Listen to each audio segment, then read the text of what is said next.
నమస్తే. ఈ రోజు మన స్టూడియోలో ప్రముఖ ఆధ్యాత్మికవేత్త ఆస్ట్రోన్యూమరాలజిస్ట్ శ్రీమతి జయప్రద గారు ఉన్నారు. మేడంతో మాట్లాడదాం. నమస్కారం మేడం. నమస్తే అమ్మా. శ్రీమాత్రే నమః.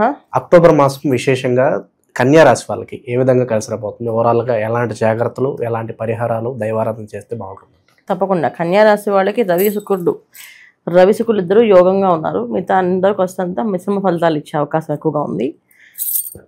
కన్యా రాశాధిపతి అయిన బుధుడు ద్వితీయ స్థానంలో కుజుడితో కలిసి ఉండడం వల్ల కాస్తంత ఆలోచన విధానం, ఆలోచన ధోరణి, ఆలోచన విషయాల్లో వీళ్ళు కొంచెం ముందుకు వెళ్ళడం అనేది జరగదు. కొంచెం ఇబ్బంది పడే అవకాశం ఎక్కువగా ఉంది.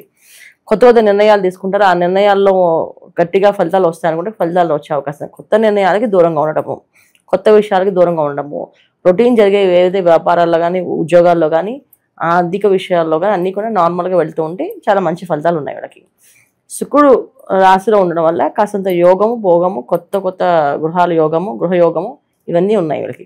అయితే గృహయోగం ఉంది అన్ని జాతకంలో ఉన్నప్పటికీ కూడా ద్వితీయ స్థానంలో కుజుడు ఎప్పుడు కూడా ఏంటంటే చికాకులు, గొడవల్ని, ఇబ్బందులు పెట్టే అవకాశం ఎక్కువగా ఉంటుంది. తర్వాత ఆరోగ్య సమస్యలు వచ్చే అవకాశం ఎక్కువగా ఉంటుంది. కంటికి సంబంధించిన ఇబ్బందులు పడే అవకాశం ఉంటుంది. కంటికి మీద సంబంధించిన నరాలు ఇబ్బంది పడి కొంచెం చూపు కోల్పోయే అవకాశము, చూపు కనిపించకపోయే అవకాశము, వెన్నుకు సంబంధించిన ఇబ్బంది, ఇవన్నీ కొన్ని జరిగే అవకాశాలు ఎక్కువగా ఉన్నాయి. కనుక కాస్త ఏదైనా సరే జాతకరీత్యా యోగం బాగుందని చూసుకొని ముందుకు వెళ్ళాలి తప్ప ఈ జాతక ప్రకారం మనం గోచార ఫలితాల ప్రకారంగా ముందుకు వెళ్ళాలనేది కాస్తంత ఆలోచించి అడుగులు వేయాలి. ఇంకోటి కన్యా రాశి వాళ్ళకి ఈ మాసంలో ఉద్యోగ మార్పుగానే ఉంది. అంటే స్థల మార్పు, తర్వాత స్థానచలనం అనేది ఉంది వీళ్ళకి. స్థానచలనం అనేది ఏంటంటే ఈ ప్రదేశం కాకుండా ఈ ఊరి నుంచి వేరే ఊరికి కానీ, వేరే ప్రాంతానికి కానీ వెళ్ళే అవకాశం ఎక్కువగా ఉంటుంది. ఉద్యోగ విషయాల్లో కాస్తంత ఇబ్బంది పడే అవకాశము, ఉద్యోగాల మార్పులు అనేవి జరిగే అవకాశం ఎక్కువగా ఉంది. ఉద్యోగ మార్పు అనేది మంచిగా అయితే కాదు, చెడుకే వస్తుంది. ఎందుకంటే ద్వితీయ స్థానంలో, కుటుంబ స్థానంలో ఎప్పుడైతే కుజుడు ఉన్నాడో ఈ ఉద్యోగం ఉన్న ఆనందాన్ని తీసేసి ఇంకో కష్టపడేది ఇస్తాడు తప్ప ఇష్టపడేది అయితే ఇవ్వడు.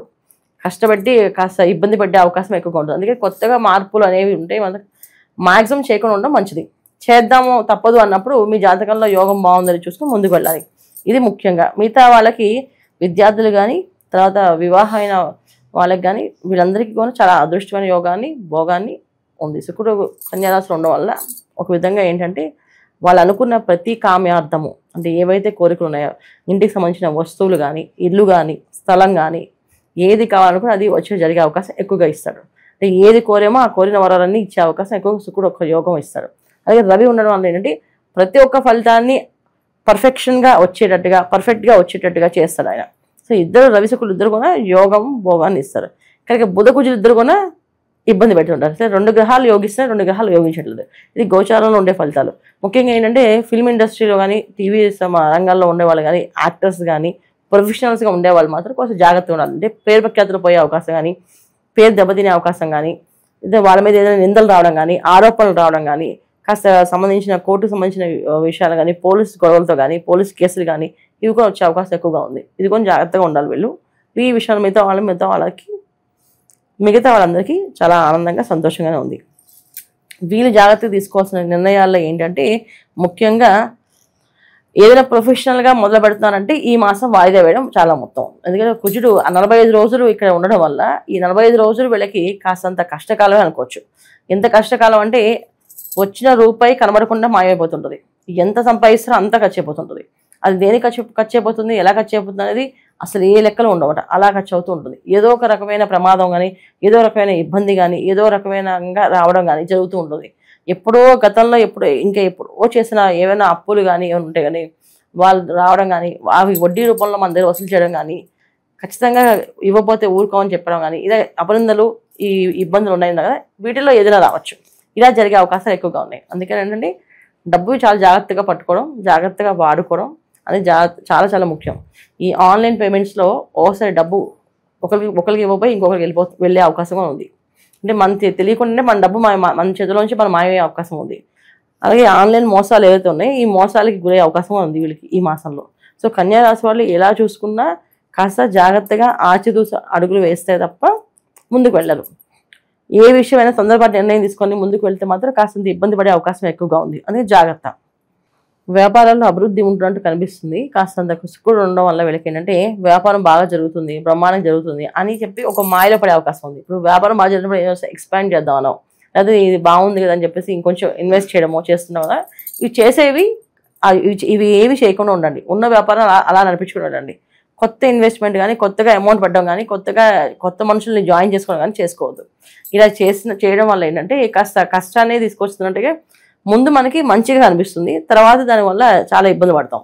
ఇది ఎప్పుడు దాకా అంటే కాస్త 18 వరకు జాగ్రత్తగా ఉంటే 18వ తారీఖు నుంచి మీకు గురువు మళ్ళీ లాభస్థానంలోకి వస్తున్నాడు. సో లాభస్థానంలో గురువు రావడం వల్ల కాస్తంత యోగ్యంగా కాస్త పనులు ఏది ఇబ్బంది పెట్టకుండా, మీకు అవమానాలు పడకుండా, ఆ ఆరోపణలు మీ మీద రాకుండా, నిందలు ఏం పడకుండా జాగ్రత్త పడే అవకాశం, అంటే జాగ్రత్తగా ఉండే అవకాశం ఎక్కువగా వస్తుంది.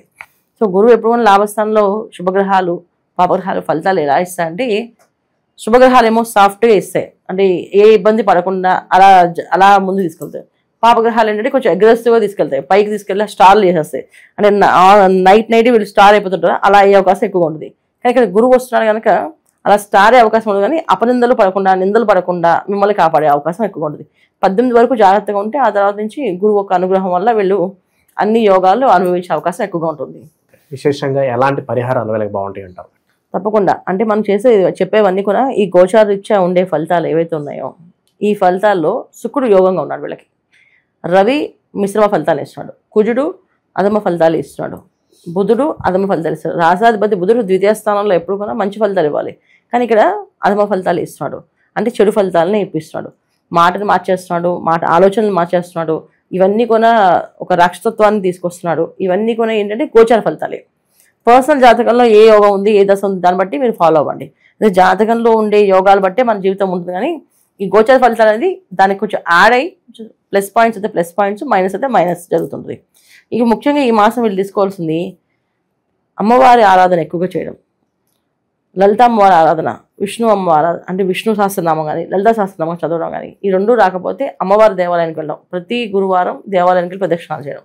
ఈ గురువు యొక్క అనుగ్రహంతో వీళ్ళు ముందు బయటపడాలి కనుక ప్రతి గురువారం ఆలయాల్లో వెళ్ళి ప్రదక్షిణాలు చేసుకుంటూ ఓం ద్రాం దత్తాత్రేయ నమః, ఓం ద్రాం దత్తాత్రేయ నమః అని మంత్రాన్ని ఎక్కువగా చేస్తూ ఉంటే అన్నీ కాస్త అనుకూలంగా మారి మంచి ఫలితాలు వస్తాయి వీళ్ళకి. ఓవరాల్గా ఈ రాశి వాళ్ళందరికీ ఈ మాసం ఏ విధంగా ఉంటుంది, ఎలాంటి జాగ్రత్తలు తీసుకోవాలి, చాలా బాగా గురించారు. ధన్యవాదాలు. నమస్తే అమ్మ. శ్రీమాత్రే నమః.